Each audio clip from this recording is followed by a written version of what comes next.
Good morning students. आज हम M.N.. Srinivas के द्वारा दिए गए प्रभु जाति के बारे में अध्ययन करेंगे। तो एम.एन. श्रीनिवास जो समाजशास्त्री थे, इन्होंने प्रभु जाति की अवधारणा दी थी 1959 में।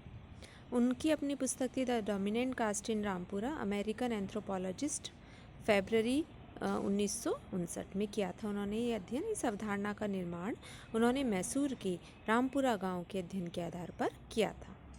तो श्रीनिवास प्रभु जाति की अवधारणा को और अधिक परिष्कृत रूप से प्रतिक्रियाओं के फलस्वरूप करते रहे। उन्होंने अनेक अवधारणाएं समाजशास्त्री और मानवशास्त्रों पर पढ़ा और उन्होंने उसका विस्तृत अध्ययन करा।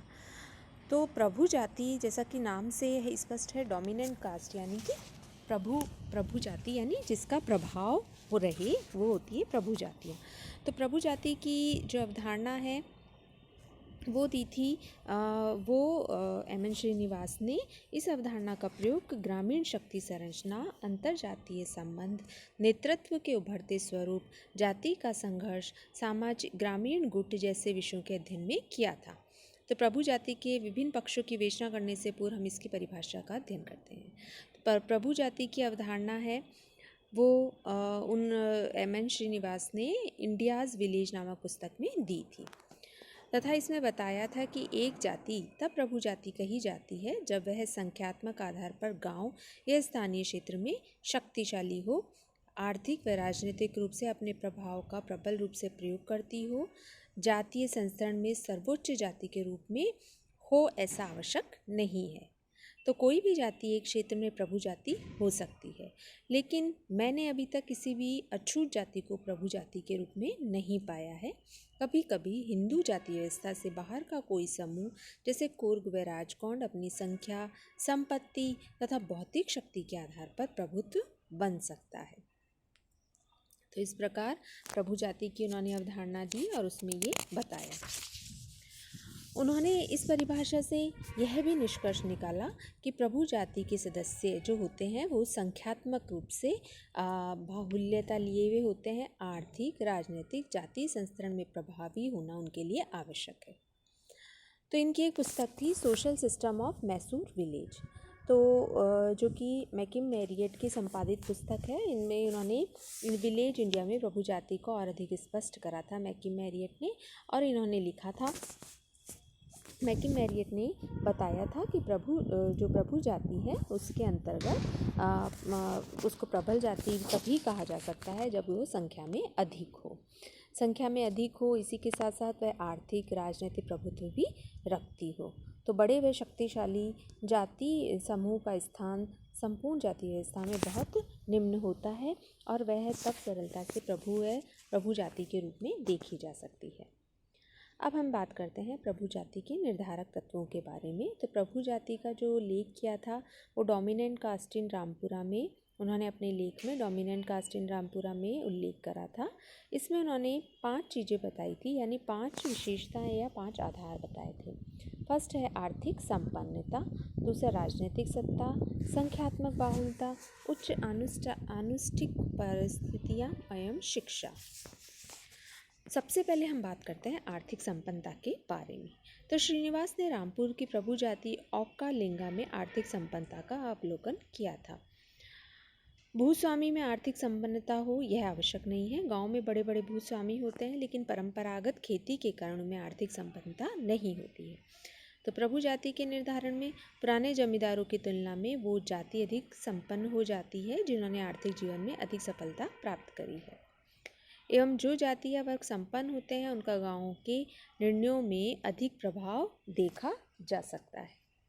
वर्तमान में गाँव में ऐसी अनेक जातियां हैं जिन्होंने कृषि की नई विधियों एवं उपकरणों के द्वारा भूमि का छोटा भाग होते हुए भी अधिक धन अर्जित कर लिया है।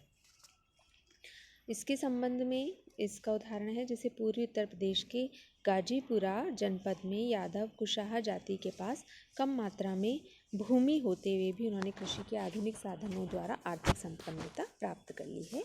यानी कुल मिलाकर कहने का मतलब ये है कि आर्थिक संपन्नता वाले व्यक्ति जो होते हैं वो प्रभु जाति हो सकते हैं। दूसरा हम बात करते हैं राजनीतिक सत्ता। तो राजनीतिक सत्ता के बारे में श्रीनिवास ने बताया था कि भारत के ग्रामीण क्षेत्रों में वही जातियां प्रभु जाति है जिनके पास राजनीतिक सत्ता को प्रभावित करने की शक्ति है। तो उत्तर भारत के गांवों में अहीर, जाट, गुर्जर, राजपूत जातियां जिन्हें अजग के रूप में अजगर कहा जाता है, प्रभु जातियां होती हैं।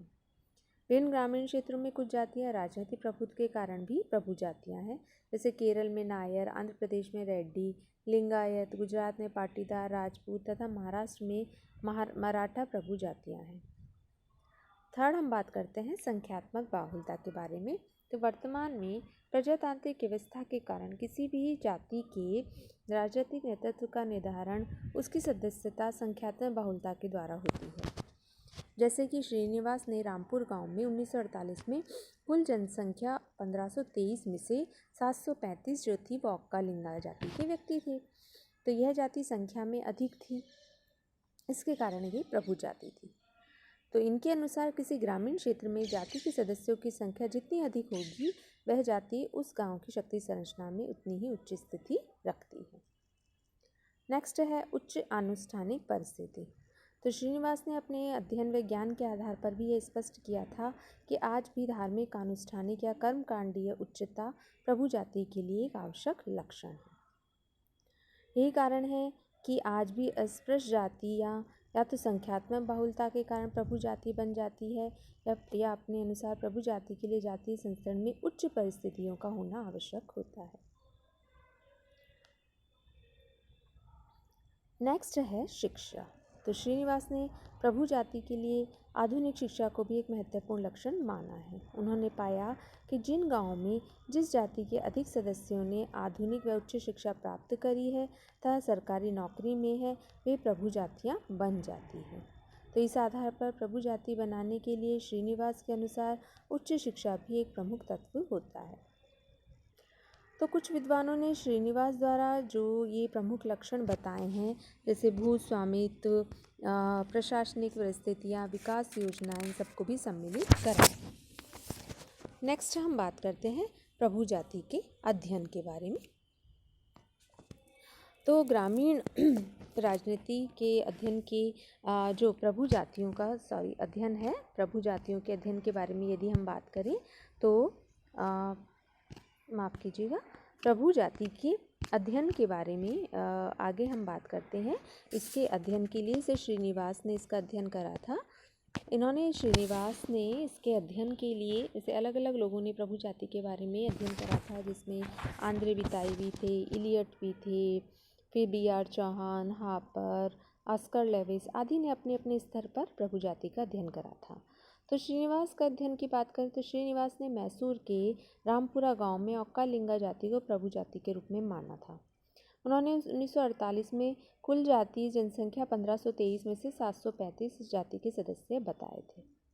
तो गांव के बड़े भूभाग जाति के लोग थे। गांव के 4 में से तीन स्नातक इस जाति के थे।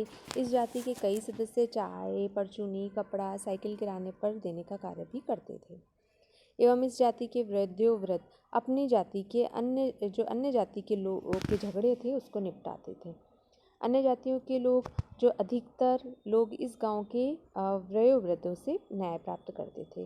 गांव के गरीब लोग भी अपने पारिवारिक झगड़ों को आश्रयदाताओं जो अधिकांशतः ओक्का लिंगा थे से न्याय करवाते थे। ब्राह्मण, अछूत, मुसलमान आदि लोग भी अपने मुकदमे इस प्रभु जाति के पास ही लाते थे। भूमि खरीदना, पशुओं का लेन देन करना आदि अन्य जातियां इससे सहायता लेती थी। इस गांव में एक ओक्का लिंगा प्रवक्ता थे जिसकी अन्य जातियों के सदस्य इज्जत करते थे। तो निष्कर्षतः इस गांव में ओक्का लिंगा जो जाति है वो आर्थिक संपन्नता, राजनीतिक सत्ता, सांख्यिकी बाहुलता, उच्च कर्मकांडता एवं शिक्षा के आधार पर प्रभुत्व संपन्न होने के फलस्वरूप इस गांव की प्रभु जातियाँ थी। तो इस प्रकार आंद्रे बिताई ने ये अध्ययन करा, श्रीनिवास ने अध्ययन करा। इसी के साथ साथ आंद्रे बिताई ने भी इसका अध्ययन करा। आंद्रे बिताई ने तंजौर जिले के श्रीपुरम गांव में प्रभु जाति का अध्ययन करा।